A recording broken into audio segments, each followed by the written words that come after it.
Hi guys, it's Eunice from Theory of Simple, and I'm getting ready to take a flight, and I'm going to go over what I'm going to do to protect myself from coronavirus on this flight. So stay with me.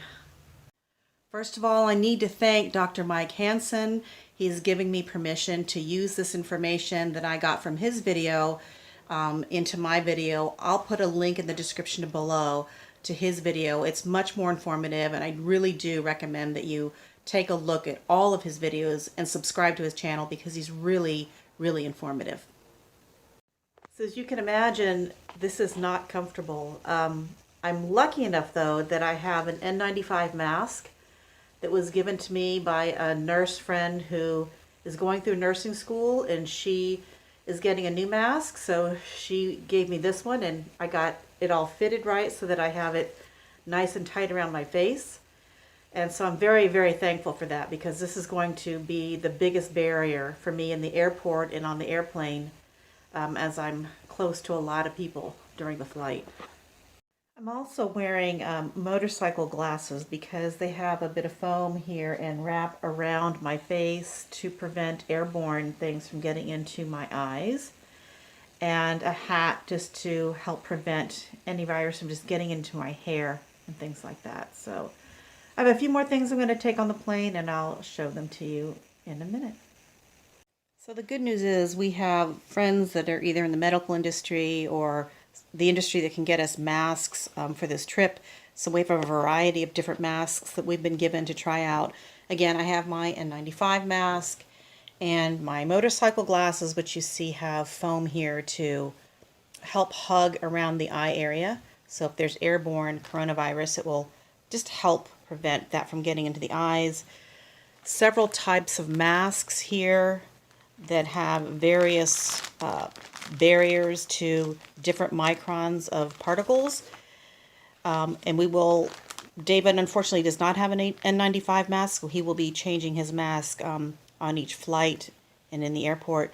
We will also be bringing our reusable cloth masks with us, and those have a place for a disposable filter, so we'll be bringing those along, obviously, with spray sanitizer and gel hand sanitizer to keep our hands and all the other surfaces clean. So definitely have an arsenal of things to help us try to avoid getting coronavirus on this flight. I could not find the travel size Clorox disinfecting wipes, so I have some here at home, and I'll just take them out of here and put them into a baggie to have those on the flight as well. I'm also going to be using this waste pack to keep my mask and all my sanitizer equipment right near me so that I don't have to rummage around and on the plane to get to anything. So that will be very convenient. The other thing is to make sure that you're covered on the plane. I normally wear a flight uniform, which is a black t-shirt and then a little hoodie. I always wear long pants, socks, and tennis shoes, so that I'm completely covered on the plane. So that way when I get to my destination, I can take all of these things off and just wash them and get into some clean clothes, wash up and feel like I'm, pretty cleaned up from being out amongst all the public. On airlines, they do recirculate the air, but that air is mixed with air that's coming in from the outside of the plane that comes through the engine, and it's heated pretty hot, over 400 degrees, and then it's pressurized and then mixed with some air as it comes back into the cabin. And that air is exchanged about every 3 minutes on the plane, which is better than your normal house air conditioning, which is every 5 to 12 minutes in your home. So they do, again, recirculate it, but it is mixed with heated and pressurized air, which will help kill some of the bacteria and viruses. And they also have HEPA filters on the plane that catch a lot of the particles. And then, layered along with all of our masks, we're hoping that we can feel at least that we are fairly well protected on the plane. The other thing is I'm not planning on doing any eating on the plane. I will bring some water so that I can sip and keep myself hydrated, but I'm not planning on eating anything at all in the flight or on any of our layovers anywhere. Just, again, keeping myself away from people as much as possible and keeping everything from entering my mouth as much as possible.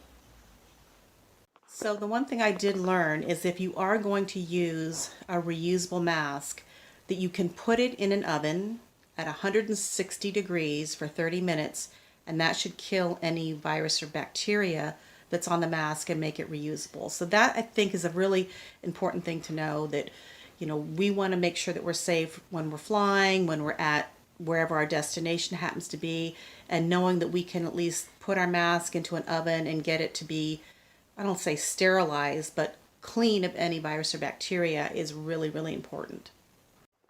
And of course, no matter how many precautions I take, there's no guarantee that I will not get coronavirus on this flight. I'm just trying to layer my protections as much as possible. I don't know if I have it. I don't think I do, but I haven't been tested, and I want to prevent myself from giving it to anybody else on the flight. And also, if I don't have it, to protect myself from getting it and passing it on to anyone else that I hold near and dear to my heart. So again, doing as much as we can for giving ourselves some protection. We're taking a really early morning flight. We're hoping not as many people will be on the flight.